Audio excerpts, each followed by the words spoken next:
Gaming just doesn't feel the same anymore.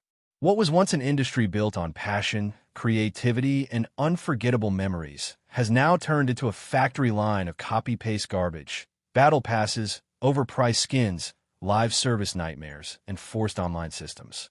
Gaming today feels more like a casino than an escape. But there's still a few names that give me hope. Two people who stand like legends in a crumbling world. Hidetaka Miyazaki and Hideo Kojima, the last few real artists left in this industry. And honestly, they might just be the only ones who can save gaming now. Let's be real here. The gaming industry has lost its soul. Most AAA companies today don't care about making great games. They care about making addictive products. We've gone from full, complete games to unfinished early access scams. From creative risk-taking to safe, recycled formulas. From single purchase to battle passes, loot boxes, and microtransactions everywhere. Modern gaming feels corporate. It feels empty. It feels lonely. Even online games, which used to be about building communities, are now filled with toxic lobbies, dead servers, or aggressive monetization systems. We get open-world checklists instead of real exploration.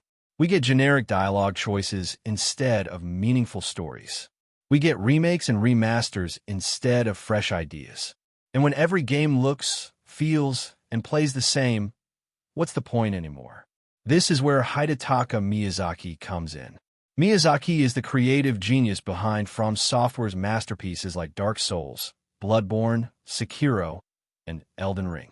While the gaming industry was moving towards hand-holding, easy modes, and over-explaining everything, Miyazaki went the complete opposite direction. He trusted the player. He respected their intelligence. He embraced challenge and mystery. He created worlds that didn't spoon-feed you lore. You had to explore, read item descriptions, connect the dots yourself. Gameplay came first. Always. And Elden Ring's success? That wasn't an accident. It proved something major. Gamers don't hate challenge. Gamers don't need battle passes to stay engaged. Gamers crave meaningful experiences. Elden Ring sold over 20 million copies, despite having no microtransactions, no battle pass, and no forced online garbage. That alone is a message to the entire industry. Then we have Hideo Kojima, one of the boldest, strangest, and most visionary minds gaming has ever seen. This is the guy who gave us Metal Gear Solid, a game decades ahead of its time, and Death Stranding, a game literally about delivering packages and somehow making it emotional, artistic, and unforgettable. Where most studios play it safe, Kojima takes risks nobody else would dare. He doesn't chase trends. He creates them.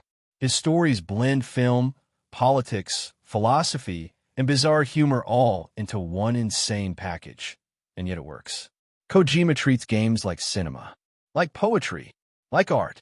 He isn't afraid to be weird. And that's exactly why we need him.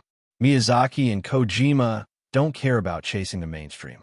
They care about crafting experiences. They don't design games around monetization systems.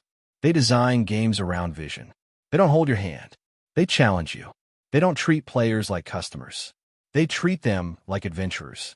And most importantly, their games feel personal. You can tell every pixel, every line of dialogue, every boss fight was crafted with love, care, and intention. That's something money can't fake. Right now, gaming feels lost. Battle Royale clones. Empty open worlds. Woke reboots of beloved classics just for headlines. AI-generated quests with no soul. Monetization infecting every single part of the game. But Miyazaki and Kojima remind us that gaming isn't dead. It's just buried under corporate greed. They show us that games can still be art. Games can still be weird. Games can still challenge you, emotionally and mechanically. Games can still leave a mark on your soul. They are proof that passion can survive in a dying industry. At the end of the day, Miyazaki and Kojima might not save gaming alone. But what they represent, that's the real hope. They remind developers that playing it safe is not the only way. They remind players that great games still exist.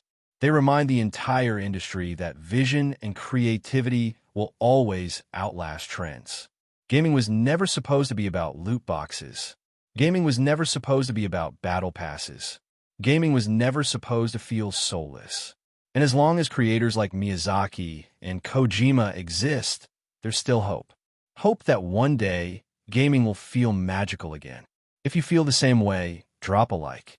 Share your favorite Miyazaki or Kojima moment in the comments. And subscribe for more real talk about gaming. Because trust me, this is just the beginning.